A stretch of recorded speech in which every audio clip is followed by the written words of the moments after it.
Hi you guys, I wanted to make a video about before, during, and after a C-section. I didn't want to do one for I would say a normal situation such as you having your baby and then taking it home, him or her home within 2 days or so. I wanted to make a video towards what Blake's condition is for babies that go immediately to the NICU or immediately to a CVICU, or put it to you this way, a situation where you're not taking your baby home for a while. But I wanted to more of aim towards what you need, what you don't need, and kind of like what I used and what I didn't use. What kind of got me through the C-section, what didn't, what was the easiest route, you know, just to kind of give you a better idea of what you're walking into. Because say you have an idea of what's going to be happening after your baby is born, it'll be a little easier to have kind of a list going. I know beforehand I was a little bit of freaking out on what I was supposed to bring to the hospital. But seeing as Blake didn't come home with us, it was one less bag and one less thing to really kind of, I hate to put it this way, but worry about. So this is going to be that video on kind of what you need and what you don't need, and to put your mind at ease, to make this transition easy. So let's start with like toiletries. I brought 2 hand towels for my face. I brought coconut oil because I wanted to be able to take off my makeup and help with the deodorant takeoff, because I had a waterproof deodorant, so I wasn't able to just take it off with water. So coconut oil helps with that. I just put it in a little Tupperware, poured some in, sealed it, and off we went with that. Baby wipes. Baby wipes really helped because I couldn't take a shower. I was there for 2 nights. And I wasn't, I don't know, you'll figure it out the next morning when what you can and can't really do. I wasn't up for standing for more than 5 minutes. It was, yeah, it hurts. It's not an easy process. So yes, baby wipes really do help because you're not going to be showering. Obviously you want to bring deodorant, and you're gonna want to bring your mouthwash because your breath is gonna stink, and you're gonna want to bring a toothbrush, definitely. So those toiletries were essential for me. I did bring my makeup because I did end up doing it one day, but the next day I was just bumming it, like I wasn't down.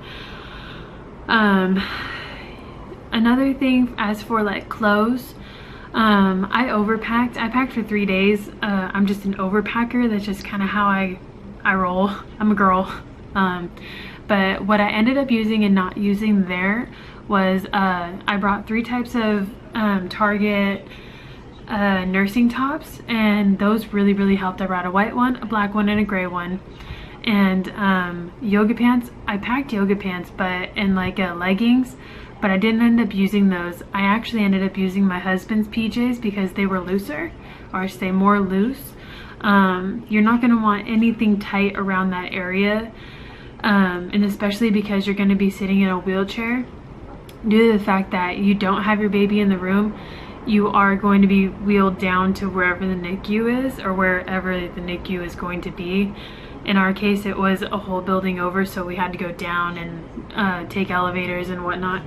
I ended up using his more loose fitting pajama pants, and you can get those at Target as well.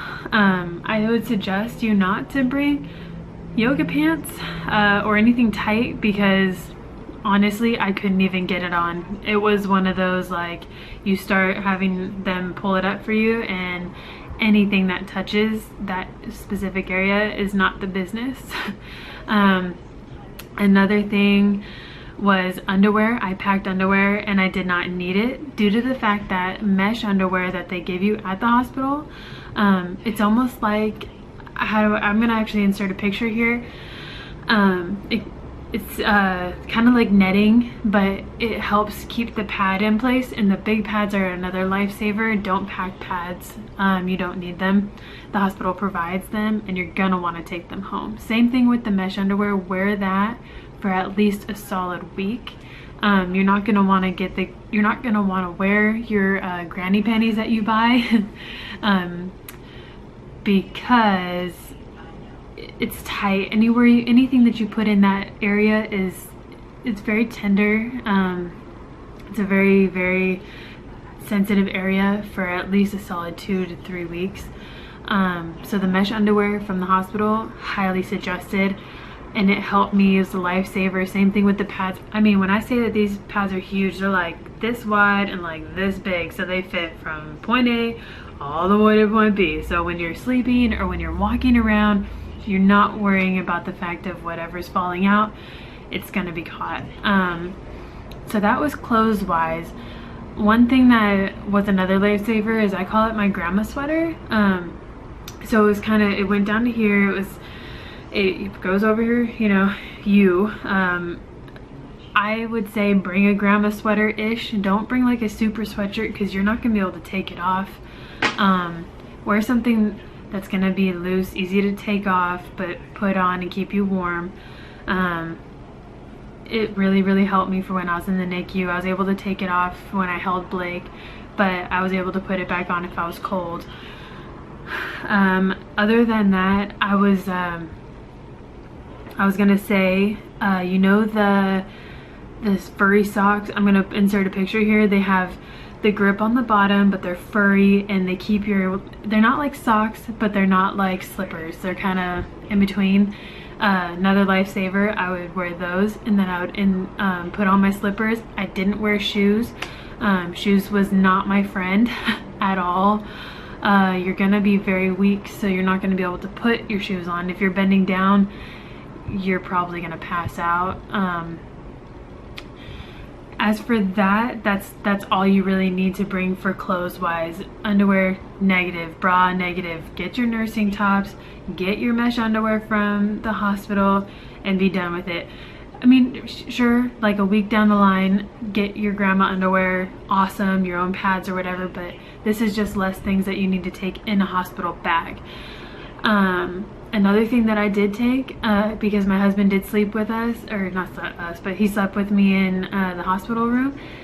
We brought blankets from home, but I was able to bring one of the blankets with me down to the NICU.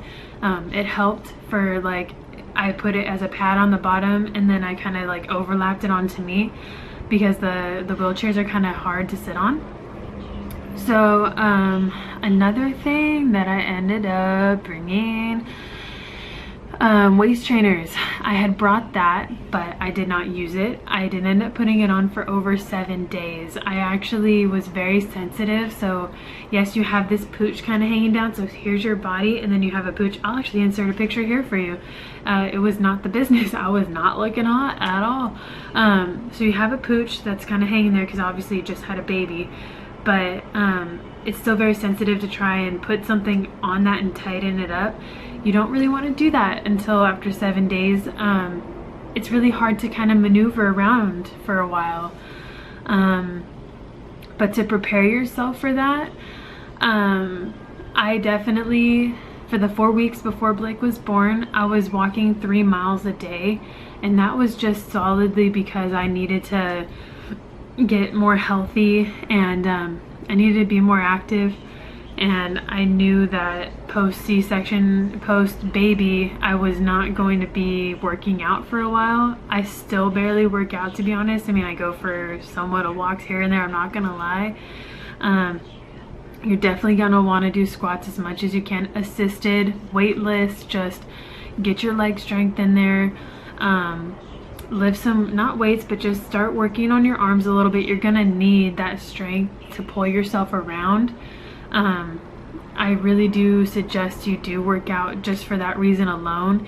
Is if you are going to be having a C-section and you know that you're having a C-section, work on your abdominal area. That is one of the areas that they rip to shreds. They literally cut you open, rip you open, take out the baby. They don't care about your muscles, they don't care about your tendons, they just want the baby out. You have to think that. So work that area as much as you can. They say don't do abs with a baby, but honest to God, it will save your life. Because after that baby is born, and when you're trying to roll over in bed, trying to get up, and your husband's not there to help you, you're gonna love me for telling you this. So far, that's all I can think of, I believe. So when you're having a baby with a heart issue or any type of issue that you are not bringing your baby home for, do not pack a baby bag. They do not need you don't need clothes, you don't need a diaper, you don't need anything for them. The NICU takes care of all of that. All they need is you to be there. Don't bring your pump if you're gonna start pumping.